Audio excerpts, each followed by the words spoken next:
पिछली वीडियो में मेरे पास एक कमेंट आया था जिसमें ये कहा गया था कि मुझे ये बात सही नहीं लगी कि एक बर्थ में जो बीमारी होती है वो नेक्स्ट बर्थ में भी ट्रांसफ़र होती है।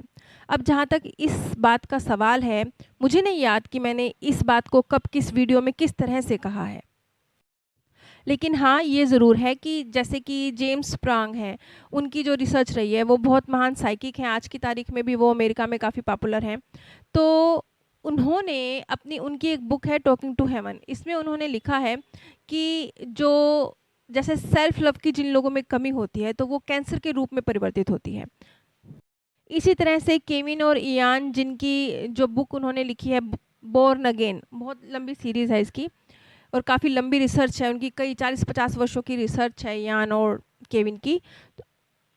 उन्होंने भी कहीं पर ये बात कही थी कि जो पूर्वजन्म की बीमारियां होती हैं वो नेक्स्ट बर्थ में ट्रांसफ़र होती हैं। लेकिन यहाँ अब जो मेरा अनुभव है मैं उसके आधार पर कहना चाहूँगी कि मैंने भी अपने जीवन में देखा है कि बहुत बार कोई व्यक्ति यदि किसी फिज़िकल पेन में है, उसे कोई बीमारी है, तो वो पूरा जीवन पर्यंत उस बीमारी के साथ है और बुढ़ापे में आके बिल्कुल जब वो अपने उम्र की आखिरी पायदान पर है, मृत्यु के बहुत नज़दीक, ऐसे समय में अचानक से बिना किसी ट्रीटमेंट के, बिना किसी प्रिकॉशन के, कुछ भी किए बगैर उनकी वो बीमारियां ठीक हो जाती हैं। बहुत, ये मैंने एक नहीं देखे, ये मैंने कई केस देखे हैं इस तरह के। और समझ नहीं आता कि जीवन पर्यंत यदि कोई बीमारी रही है तो वो जो ट्रीटमेंट कराने के बावजूद ठीक नहीं हो रही थी, वो बिना किसी ट्रीटमेंट के, वो भी बुढ़ापे में, वो कैसे ठीक हो सकती है? बुढ़ापे में तो और भी ज़्यादा बढ़नी चाहिए ना। उदाहरण के तौर पर मान लीजिए किसी को दमे की प्रॉब्लम है, तो हो सकता है वो हर साल जब सीजन बदलता हो तो कुछ एक विशेष महीने होते हैं उसमें उसकी वो बीमारी जागृत होती हो। लेकिन जब वो व्यक्ति बुजुर्ग हो जाएगा, मृत्यु के बिल्कुल नज़दीक का उसका समय है, तब अचानक से वो वक्त आता है और आकर चला जाता है और उसकी वो बीमारी जागृत नहीं होती है। यहाँ पर सबकी बात नहीं हो रही है, यहाँ पर कुछ केसेस की बात हो रही है जो मैंने स्वयं अपने बहुत करीब से देखे हैं। और ये चीज़ सिर्फ फिज़िकल बीमारियों पर नहीं, मानसिक बीमारियों पर भी लागू होती हुई देखी गई है कि कोई भी, कुछ भी, कोई फ़ोबिया कह लीजिए या कोई फिज़िकल बीमारी, वो उम्र के आखिरी पड़ाव पर बिल्कुल मृत्यु के नज़दीक पहुंचकर बिना किसी ट्रीटमेंट के, बिना किसी रीज़न के ठीक हो जाती है। जैसे कि अब आज की साइंस भी ये चीज़ मानती है और हम भी अपने जीवन को अगर देखें तो हम भी इस चीज़ को पाएंगे कि जो मन की अवस्था होती है उसका शरीर पर असर पड़ता है। आपकी भावनाएं आपको तंदुरुस्त या बीमार कर सकती हैं। और ये जो भावनाएं होती हैं, ये भावनाएं कई बार हमारे जो पूर्व जन्मों के संस्कार हैं और जो हमारे कार्मिक अकाउंट हैं उनकी वजह से, जो हमारे जीवन के अनुभव हैं उनकी वजह से क्रिएट होती हैं।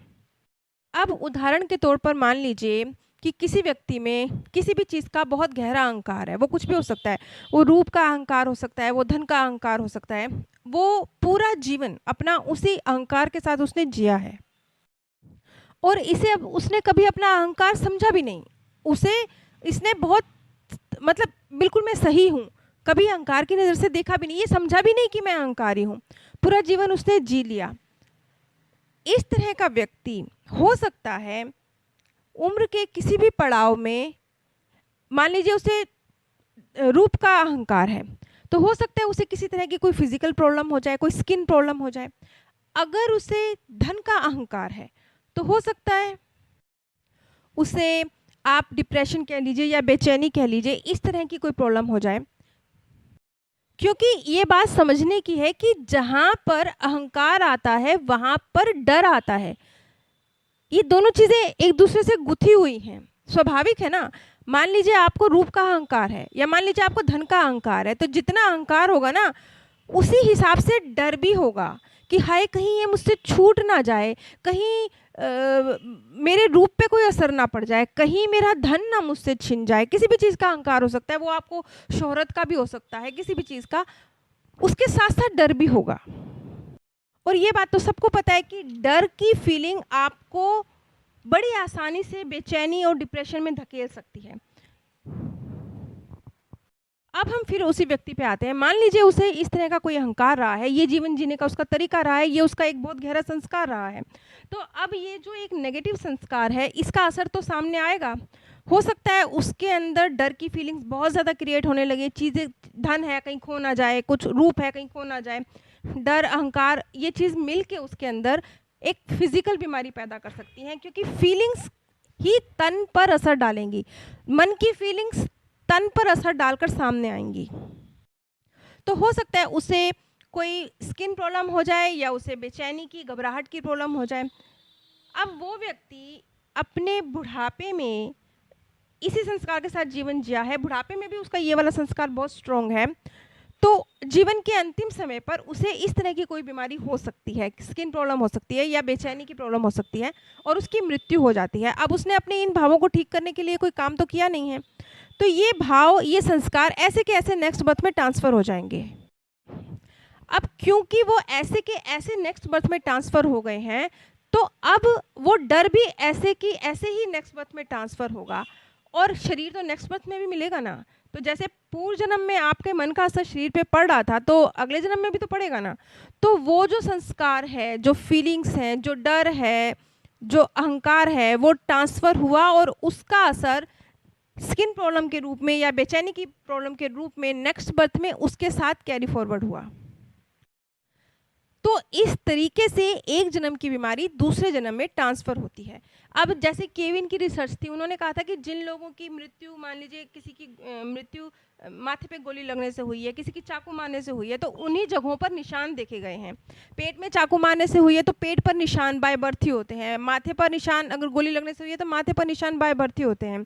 ये क्या है? ये एक बहुत स्ट्रॉन्ग दर्द की फीलिंग है, शरीर के प्रति एक बहुत गहरा आकर्षण रहा होगा, उसको खोने का बहुत गहरा दर्द और दुख रहा होगा। वो फीलिंग्स मतलब चाकू उसके एक शरीर पे लगा, वो चाकू मारा गया, वो शरीर खत्म हो गया, उसका अंतिम संस्कार हो गया, वो शरीर खत्म। लेकिन जब वो नेक्स्ट बर्थ में जा रहा है, तो ये निशान ट्रांसफ़र क्यों हो रहा है?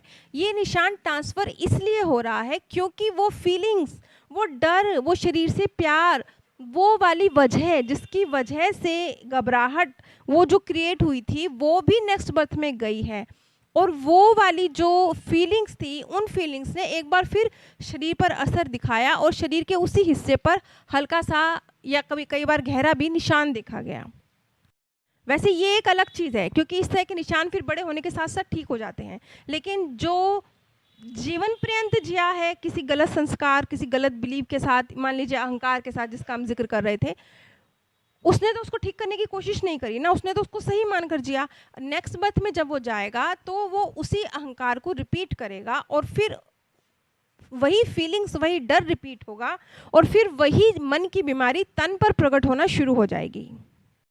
तो इस तरीके से हमारी फीलिंग्स का असर जो तन पर है, ये ट्रांसफ़र हो रहा है, हमारे संस्कार ट्रांसफ़र हो रहे हैं, इस कारण से एक बीमारी ट्रांसफ़र हो रही है। और इसी तरीके से कुछ कार्मिक अकाउंट हैं जो बकाया रह गए हैं, एक बर्थ में पूरे चुकतू नहीं हो सके हैं। व्यक्ति को जितनी आत्मिक ग्रोथ करनी थी उतनी वो कर नहीं पाया है, मतलब कर पाया है लेकिन कम कर पाया है। तो जितना प्रतिशत उसका रह गया है, वो वाला प्रतिशत अब नेक्स्ट बर्थ में पूरा होगा ना।